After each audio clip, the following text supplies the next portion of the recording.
Hello all, అందరికీ నమస్తే. Welcome to Sakshi today. ఈరోజు వార్తలను విశ్లేషిస్తే ప్రైవేట్ రాజధాని, నీటి సరఫరా, వ్యర్థ జలాల శుద్ధి, విద్యుత్ సరఫరా సైతం పీపీపీలోనే. మొత్తం పీపీపీ ప్రైవేట్కి అప్పగించి అందిన కాడికి బాదుడే లక్ష్యం. పీపీపీతో పాటుగా ప్రైవేట్ ద్వారా ప్రజాసేవల ప్రాజెక్టులు, ఆ దిశగా చట్టాల సవరణ, కొత్త చట్టాల రూపకల్పనకు కన్సల్టింగ్ సంస్థలకు ఆహ్వానం. ప్రపంచవ్యాప్తంగా ఏ సంస్థ అయినా రావచ్చని ఆసక్తి వ్యక్తీకరణ పత్రం జారీ చేసిన సిఆర్డీఏ. ఇక అమరావతి పాలనా వ్యవహారాలన్నీ ప్రపంచ బ్యాంకు, ఏడీబీ కనుసన్నుల్లోనే. పీపీపీ ప్రైవేట్ ఫైనాన్సింగ్ కోసం కొత్తగా చట్టపరమైన నిబంధనలు, మున్సిపల్ పాలన అమరావతికి సరిపోనందున ప్రత్యేక చట్టాల రూపకల్పన. నిజంగా చంద్రబాబు నాయుడు గారు అమరావతిని విశ్వనగరం అంటాడు, ప్రపంచ స్థాయి నగరం అంటాడు. ఒకవైపు ఏమో లక్షల కోట్ల అప్పులు తీసుకురావడానికి సన్నిద్ధమవుతూ ఇప్పటికే 50,000 కోట్ల రూపాయల అప్పు రాజధాని పేరుతో తీసుకొచ్చినటువంటి చంద్రబాబు నాయుడు గారు అది సరిపోదంట మౌలిక వసతుల కల్పన కోసం. మళ్ళీ ఇంకోవైపు ఏం చేస్తూ ఉన్నారంటే ప్రైవేటు రాజధాని. ప్రైవేట్ రోడ్లు చూసాం, ప్రైవేట్ హాస్పిటళ్ళు చూసాం, ప్రైవేట్ స్కూళ్ళు చూసాం, ఇప్పుడు ప్రైవేట్ రాజధాని అంట. 50,000 కోట్ల రూపాయల అప్పు తీసుకొచ్చి రాజధానిని నిర్మించడం చేతగాని చంద్రబాబు అనే వ్యక్తి రాజధానిని కూడా ప్రైవేట్. రాజధానిలో నీటి సరఫరా, వ్యర్థ జలాల శుద్ధి, విద్యుత్ సరఫరా అన్నీ కూడా ప్రైవేట్కి అప్పచెప్పి ఈయన మాత్రం ప్రభుత్వం చేస్తాను. ఇంకా ప్రభుత్వం ఎందుకు? లాండ్ ఆర్డర్ ఒకరికి, ఖజానా ఒకరికి, ఇట్లా మొత్తం అప్పచెప్పేసే చంద్రబాబు.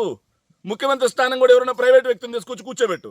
రాష్ట్రాన్ని మొత్తాన్ని కూడా ప్రైవేట్ పరం చేస్తా ఉన్నావు. ఒకవైపు అప్పులోబిలో రాష్ట్రాన్ని ఏదైతే దించేస్తూ, మరోవైపు దోపిడీ దుబారాకి తెరలేపుతూ ప్రైవేటు వాళ్ళకి రాష్ట్రాన్ని తాకట్టు పెడుతున్న చంద్రబాబు, నువ్వు చరిత్రహీనుడిగా నిలిచిపోవడం మాత్రం ఖాయం.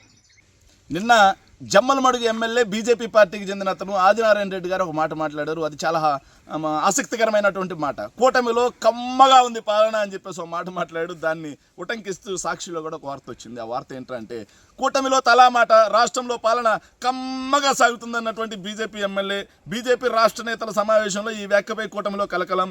ఇటీవల నామినేటెడ్ పదవుల్లో అన్యాయం జరిగిందన్న జనసేన నేత, పైకి కలిసే ఉన్న టీటీడీ ఏకఛత్రాధిపత్యంపై లోపల రొసరొసలు, తనకు అవసరం ఉన్నప్పుడు ఒకలా, మిగతా సమయాల్లో మరొకలా వ్యవహరిస్తున్న టీడీపీ, మిత్రపక్షాలను టీడీపీ ప్రశ్నించే స్థాయికి చేరాయంటున్నటువంటి రాజకీయ పరిశీలకులు. రాష్ట్రంలో పాలన మాత్రం కమ్మగా కొనసాగిపోతుందని జమ్మలమడిగి ఎమ్మెల్యే బీజేపీ పార్టీకి చెందినటువంటి ఆదినారాయణ రెడ్డి గారు మాట్లాడడం మాత్రం చాలా ఆసక్తికరం. ఆయన ఒక్కరే కాదు, తెలుగుదేశం పార్టీకి చెందినటువంటి వాళ్ళు ఎంతలా డామినేట్ చేస్తున్నారు, కూటమికి పదవులు రాకుండా ఎంతలా ఆపుతున్నారు, పాలన ఎంత కమ్మగా కొనసాగుతుందనడానికి సాక్ష్యం ఆదినారాయణ రెడ్డి గారు మాట్లాడిన మాటే కాదు, బొలిశెట్టి సత్యనారాయణ కూడా మాట్లాడిన మాటలు కూడా వాటికి సాక్షిభూతం.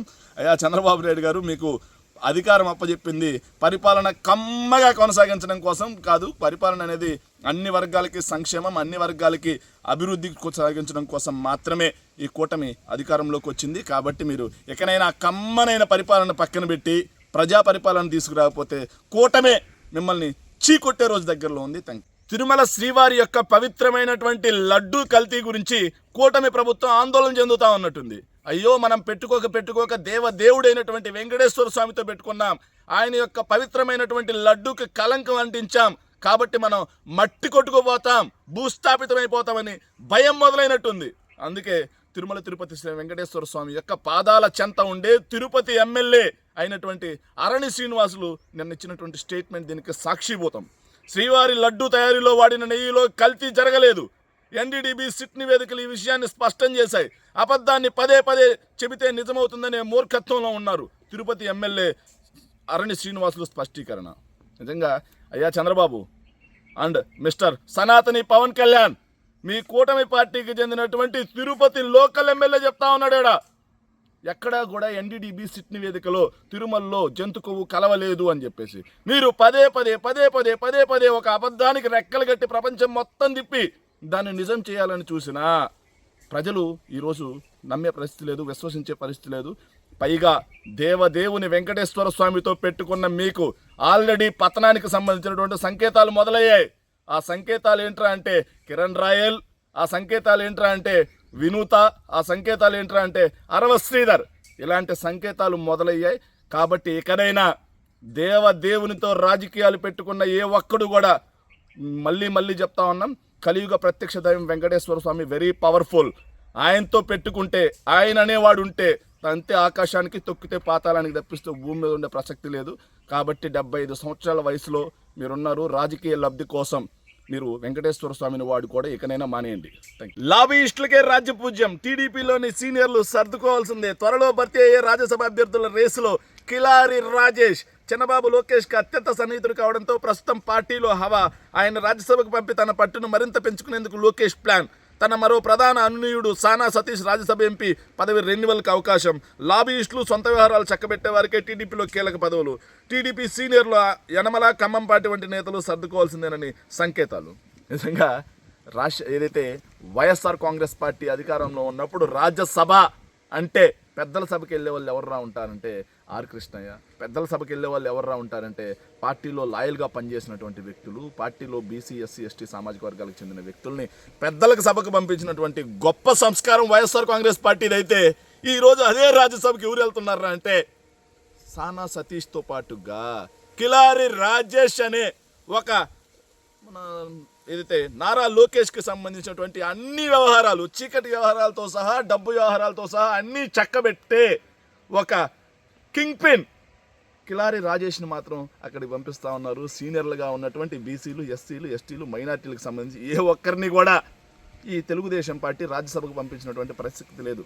ఇవన్నీ చూసాం చంద్రబాబు నాయుడు గారి ప్రభుత్వ హయాంలో కూడా. ఎవరైతే డబ్బు పెడతారో, ఎవరైతే కాసు కొట్టు పైసా ఫేకో, అదేవిధంగా ఇటు సైడ్ రాజ్యసభ సీటు పక్కడో అన్నట్టుగా ఆ రోజుల్లో నడిచింది. ఈ రోజు కూడా ఎవరైతే లోకేష్కి లాబింగ్ చేసి పెడతారో, ఎవరైతే లోకేష్కి రాజ్య పూజ్యంగా ఉన్నట్టుగా ఆయనకి ఏదైతే అన్ని సమకూరుస్తారో వాళ్ళకి మాత్రమే రాజ్యసభకు పంపిస్తున్నారు తప్పిస్తే సంవత్సరాలకు తరబడి తెలుగుదేశం పార్టీని కాపాడుకున్నటువంటి సీనియర్లకు మాత్రం మొండి చేయి చూపిస్తూ ఉన్నారు.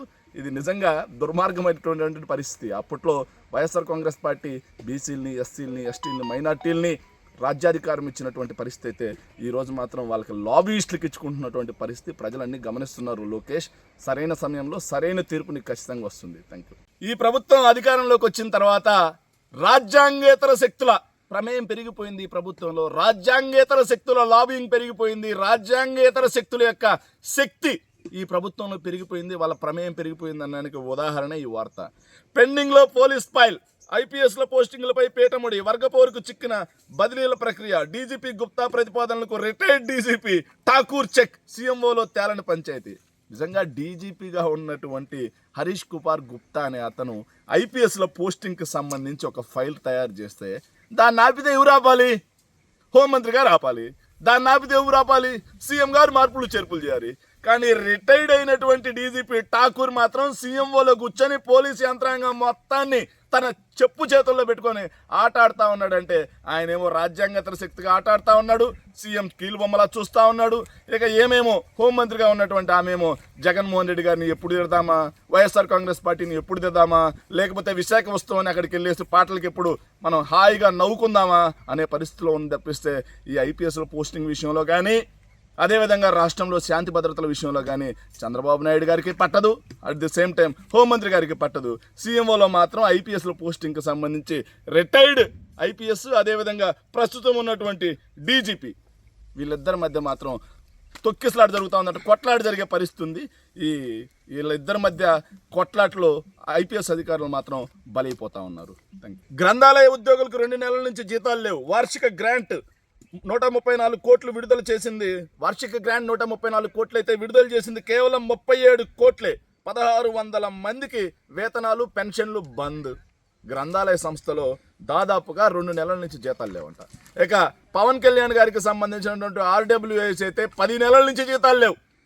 సో వీళ్ళు ప్రభుత్వ ఉద్యోగులకు మేము రాగానే 1వ తారీఖు జీతం ఇస్తాం, మేము రాగానే ఐఆర్ ఇస్తాం, మేము రాగానే పిఆర్సీ ఇస్తాం, మేము రాగానే డిఎల్ మొత్తం క్లియర్ చేస్తామని చెప్పారు. కానీ ఇక్కడ ఐఆర్ దేవుడికి దిక్కు లేదు, పిఆర్సీకి దిక్కు లేదు, ఆఖరికి పెంచే జీతాలు కాకుండా వేటికి దిక్కు లేదు, 1వ తారీఖు ఇచ్చేదానికి దిక్కు లేదు. కనీసం 2-3 నెలలకు కూడా జీతాలు ఇవ్వలేని పరిస్థితి. 134 కోట్ల రూపాయల వార్షిక గ్రాంట్ అయితే 37 కోట్లే విడుదల చేశారంట. ఎంత దుర్మార్గం ఇది! ప్రభుత్వ ఉద్యోగుల్ని ఎలక్షన్స్కి ముందు వాడుకొని ఏదైతే వైఎస్ జగన్మోహన్ రెడ్డి గారి ప్రభుత్వ హయాంలో అధికారంలోకి వచ్చిన వెంటనే 27% అయ్యారు.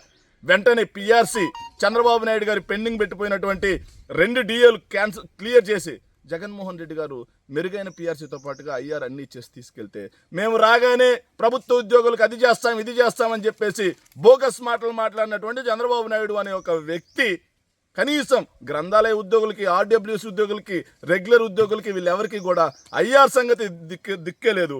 కనీసం నెల నెల జీతాలైన ఇవయ్యా. ఏం చేస్తా ఉన్నావు? 3,26,000 కోట్ల రూపాయలు అప్పు తీసుకొచ్చి ప్రభుత్వ ఉద్యోగులకి జీతాలు కూడా ఇవ్వకుండా ఎలా దోచుకుంటున్నావు, ఎలా దాచుకుంటున్నావు అనడానికి పరాకాష్ట ఇది. Thank you.